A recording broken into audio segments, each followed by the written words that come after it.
అలాగా? అవునమ్మా. ఊరందరి ముందు ఉత్తముడుగా నటిస్తూ ఎన్నో అమాయక జీవితాలను మట్టిపాలు చేసిన ఆ నీచుడి మీద పగ తీర్చుకుంటానని శపథం కూడా చేశాను. ఉండమ్మా.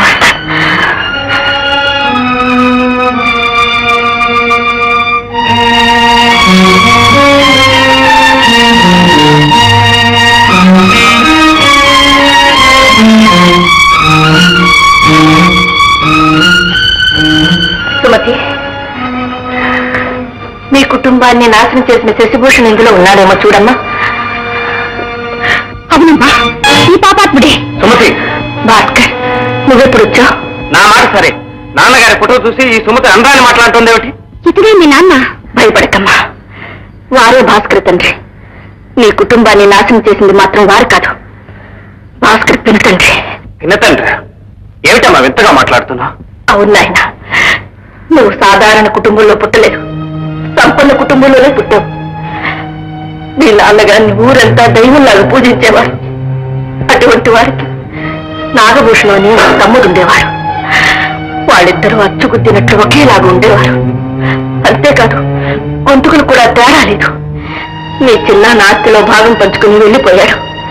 దుర్వ్యసనాలకు లోని సర్వనాశనం అయిపోయాడు.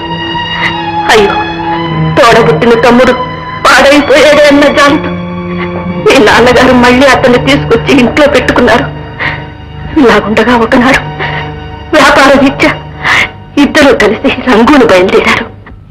లక్ష్మి, లక్ష్మి వస్తున్నాట. వారు బయలుదేరే వేళయింది. లోపలేం చేస్తున్నావమ్మా? ప్రయాణంలో తినడానికి పలహారం తయారు చేస్తున్నాను అక్కయ్య. ఏంటి, నువ్వా? నీకెన్నిసార్లు చెప్పానమ్మా వంటింట్లోకి వెళ్ళొద్దని. పట్టి మనిషివి కూడా కాదు. రంగయ్య, ఇక్కడే ఉన్నానమ్మా. ఆలయం నుంచి తెచ్చిన శ్రీతూర్ను 5 పెట్లో పెట్టమన్నాను, పెట్టావా? అయ్యో, నా తెలివి తెల్లారినట్టే ఉంది. అదొక్కటే మర్చిపోయానమ్మా. పద్మ సంస్థాపనార్థాయ సంభవామి. బాబు, నీకు ఊరు నుంచి ఏమంటావురా? నాకు ఏనుగు బొమ్మ కావాలి. ఏనుగు బొమ్మనా? తప్పకుండా తీసుకొస్తాను. అమ్మా అమ్మా, నీకేం కావాలో నాన్నగారితో చెప్పు, తీసుకొస్తారు. కోటేశ్వరులయ్యింది కూడా మీ నాన్నగారు యంత్రాలను పెళ్లి చేసుకుని అంతులేని వెలుగును ప్రసాదించారు. అంతకంటే నాకేం కావాలి బాబు? అన్నపూర్ణ, నేను డబ్బులో కోటీశ్వరుని కావచ్చు, కానీ గుణంలో నువ్వు నాకంటే కోటీశ్వరుడు. నీ ప్రేమానురాగాల ముందు నా డబ్బెంత చెప్పు. ప్రియమైన నాగభూషణానికి, నర్సు శారదను నువ్వే బలాత్కరించి హత్య చేశావన్న విషయం పోలీసులకు తెలిసిపోయింది.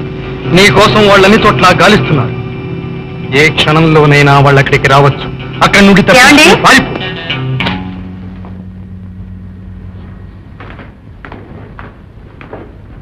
ఏమిటండి ఇది? ఊరికెళ్ళే ముందు కూడా తీసుకోవాలా? లక్ష్మి, నువ్వు లేకపోయినా బ్రతకగలను గాని ఇది లేకపోతే మాత్రం బ్రతకలేను. సరేలేండి, బావగారు ఎదురు చూస్తూ ఉంటారు. బయలుదేరండి. ఎందుకైనా మంచిది మీరు వారికి కాస్త దూరంగా నిలబడి మాట్లాడండి. అన్నయ్య చాలా మంచివాడు లక్ష్మి. ఒకవేళ నేను తాగానని తెలుసుకున్నా బయట పడడు, బయట పెట్టడు. అలాంటి అన్నగారికి ఇలాంటి తమ్ముడా? ప్రపంచం తీరేంత లక్ష్మి. ఒకడు ఉత్తర ధ్రువం అయితే రెండో వాడు దక్షిణ ధ్రువం. సరే సరే, చాలండి, టైం అయిందిలేండి. అన్నపూర్ణ, నా ప్రయాణం జయప్రదం కావాలని భగవంతుని కోరుకుంటూ నీ చేతితో రూపాయి. అందరి మేలు కోరే మిమ్మల్ని ఆ భగవంతుడు ఎప్పుడూ చల్లగా చూస్తాడు. క్షేమంగా వెళ్ళి లాభంగా రండి.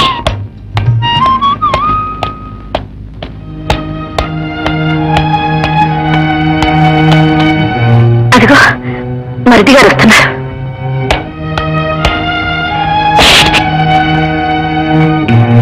ఇది మీకు దేవుడిచ్చిన వరమమ్మ గారు. ఎవరు వస్తున్నారో అడుగులు తప్పుడు మీరు తక్కువ చెప్పేస్తారు. నేను రెడీ, బయలుదేరదామా?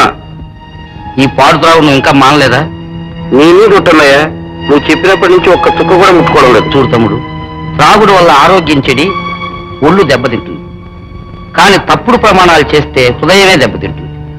ఆరోగ్యం దెబ్బతిన్నా పర్వాలేదు, హృదయం దెబ్బతినకూడదు. సరే సర్లే, లక్ష్మితో చెప్పి బయలుదేరు.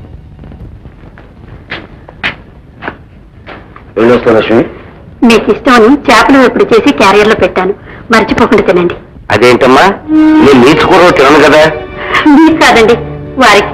మీకు ప్రత్యేకంగా కాయగూరలు వండి పెట్టాను. మంచిదమ్మా. వస్తాను అన్నపూర్ణ. వస్తాను బాబు. రంగయ్య, నేను తిరిగి రావడానికి కనీసం ఒక నెలైనా పట్టొచ్చు. ఇల్లు జాగ్రత్తగా చూసుకో. అలాగే. వస్తాను అన్నపూర్ణ. బాబు.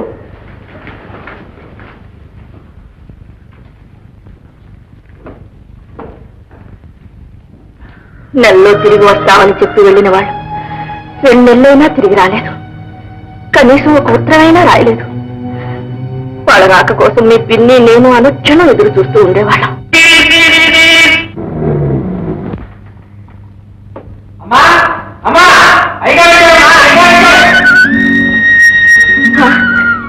వచ్చారా? లక్ష్మి, లక్ష్మి! ఏమిటయ్యా వచ్చేసారమ్మా? మీ బావగారు మర్దిగారు వచ్చేసారు.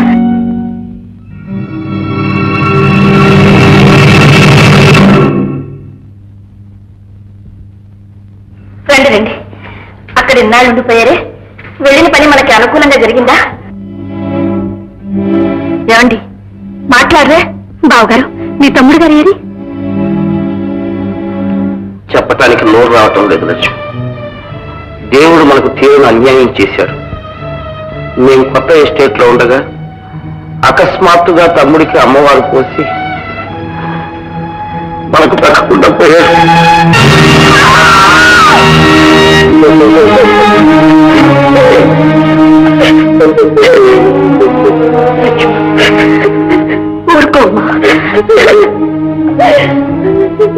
ఊరుకో లక్ష్మి. విధివ్రాతను ఎవరు తప్పించగలరు? వాడికి మనకు రుణం తీరిపోయింది. ఈ పరిస్థితుల్లో కాస్త ధైర్యంగా ఉండాలి. బావగారు, మీరు మాకు సెలవు ఇప్పిస్తే.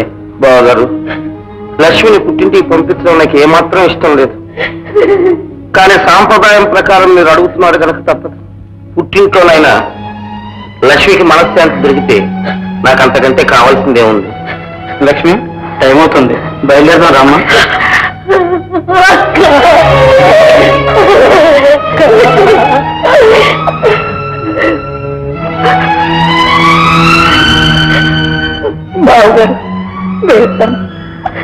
అలా అనకూడదు లక్ష్మి. వెళ్ళొస్తాను అన్నాడు. ఈ ఇల్లు నీదే. ఇక్కడ నీకు అన్ని హక్కులు ఉన్నాయి. నువ్వు పూడు పోసుకున్న సమయానికి అన్నపూర్ణ నేను వస్తాం. వెళ్ళిరా లక్ష్మి.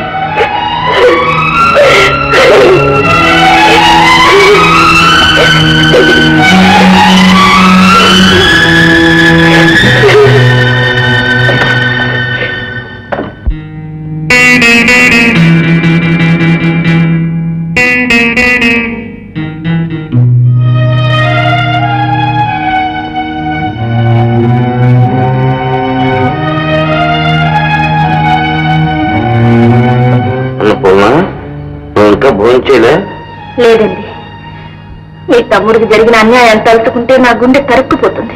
ఆ సంగతి పదే పదే నాకు గుర్తు చేయొద్దు. అది తలుచుకుంటే నా గుండె బద్దలైపోతుంది.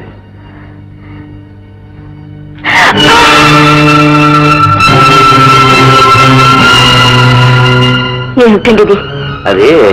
అది మన ఎస్టేట్ మేనేజర్ మూర్తి వచ్చి వెళ్ళాడు. బహుశా సిగరెట్ ఆర్పకుండా పారేసుకుంటాడు. మూర్తి వచ్చాడా? మద్రాసు వెళ్ళాడని మీరేగా పొద్దున చెప్పారు. వెళ్ళిన వాడు మళ్ళా రాకూడదు ఏమిటి? ఏమిటి అర్థం పర్థం లేని ప్రశ్నలు? మీరేదో చికాగ్గా ఉన్నట్టున్నారు.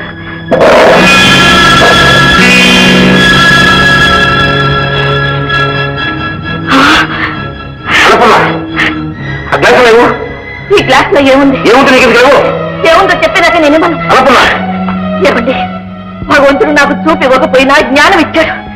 ఇందులో ఉంది మధువు కదా, చెప్పండి. అవును, మధ్య తమ్ముడు పోయిన దగ్గర నుంచి నాకు మతి పాడైపోయింది.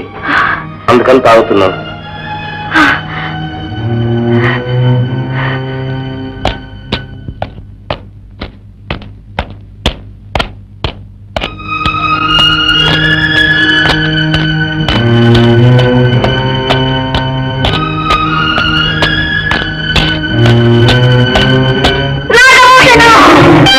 అడుగుల చప్పుడుతో నా భర్త ఎవరో నేను తెలుసుకోగలను. నన్ను నువ్వు మోసం చేయలేవు. అటు సూర్యుడు ఇటు పొడిచినా సరే నా భర్త ఎన్నడూ తాగడు. నీ నడక బట్టి నువ్వెవరో తెలుసుకున్నాను.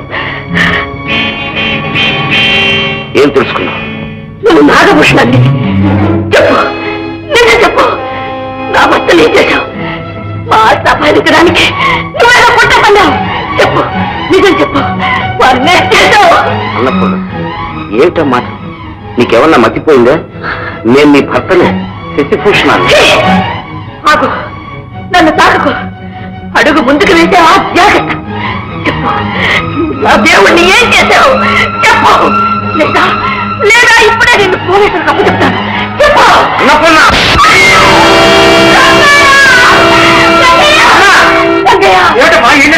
తక్షణం పోలీసులకు ఫోన్ చేయించు. వీడి చేతికి సంఖ్యలు వేయించు. వీడు నా భర్త కాదు రంగయ్య, వీడు నాగభూషణుడు. అమ్మా, ఏమిటమ్మా మీరనేది? మీరు మన పెద్దయ్య గారమ్మా? అయ్యో కాదు రంగయ్య, కాదు. ముమ్మాటికి కాదు. నా మాట నమ్ము. భగవంతుడు నన్ను పరీక్షిస్తున్నాడు రంగయ్య. తమ్ముడు పోయిన దగ్గర నుంచి అన్నపూర్ణకు మతి చెల్లించింది. నేను తన భర్తనే కాదంటుంది. పిచ్చిదానిలాగా ఏదేదో మాట్లాడుతుంది. రంగయ్య, వీడి మాట నమ్మకు. నాకు పిచ్చి లేదు. మన స్థితిలో ఉండే మాట్లాడుతున్నాను. ఈ విశ్వాసఘాతకుడు నా భర్తలా నటించి మనల్ని మోసం చేయాలని చూస్తున్నాడు రంగయ్య. పూర్ణ ఊరుకో. చచ్చిపోయి నాగభూషణం తిరిగి వస్తాడా? రంగయ్య, అర్జెంటుగా వెళ్ళి మన డాక్టర్ని తీసుకురా. రంగయ్య, వెళ్ళొద్దు రంగయ్య, వెళ్ళొద్దు. నా మాట నమ్ము. నాకు పిచ్చి లేదు రంగయ్య. వీడి తగ్గప్పుడు నాటుకు. వీడు 100కి 100 నాగభూషణుడు. నా భర్తని చంపేశాడు.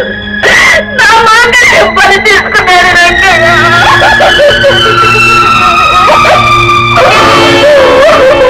ఆ విధంగా దుర్మార్గుడు నన్ను పిచ్చిదానిగా చిత్రించాడు. ఏ క్షణంలోనైనా నాకు నా బిడ్డకు ప్రాణాపాయం జరుగుతుందనే భయంతో రంగయ్యే మమ్మల్ని రహస్యంగా ఈ ఊరు తీసుకొచ్చాడమ్మా. ఒళ్ళు తెలియని పిచ్చిలో మీరు బిడ్డతో పాటు ఎక్కడికో వెళ్ళిపోయారని ఊరందరూ అనుకుంటున్నారమ్మా. విన్నానమ్మా, విన్నాను. ఆ దుర్మార్గుడే ఊరందరికీ చెప్పుకుంటాడు. అబ్బా, ఇంత భయంకరమైన నిజాన్ని ఇంతవరకు నాకు ఎందుకు చెప్పలేదమ్మా? ఎలా చెప్పరు బాబు? వాడే మీ నాన్నగారని లోకమంతా నమ్మింది. వాడే నాగభూషణం అని నిరూపించడానికి మన దగ్గర ఏ ఆధారాలు లేవు బాబు. అంతేకాకుండా ఏ క్షణంలో ఆ దుర్మార్గుడి వల్ల నీకు ఏ ఆపద కలుగుతుందో అన్న భయంతో నిప్పులాంటి రహస్యాన్ని ఇంతకాలం నా గుండెల్లో దాచుకున్నాను బాబు. నాన్నగారిని చంపిన ఆ హంతకుడు ప్రాణాలతో ఉండటానికి బింది. ఆవేశపడకండి. వాడు మీ నాన్నగారిని మాత్రమే కాదు, మా నాన్నను కూడా బలి తీసుకున్నాడు. అవమానం భరించలేక మా తండ్రి ఆత్మహత్య చేసుకున్నాడని ఇన్నాళ్ళు అనుకున్నాను. కాని అది ఆత్మహత్య కాదు, ముమ్మాటికి హత్యే. ముళ్ళును ముళ్ళుతోనే తీయాలి, కుట్రను కుట్రతోనే సాధించాలి.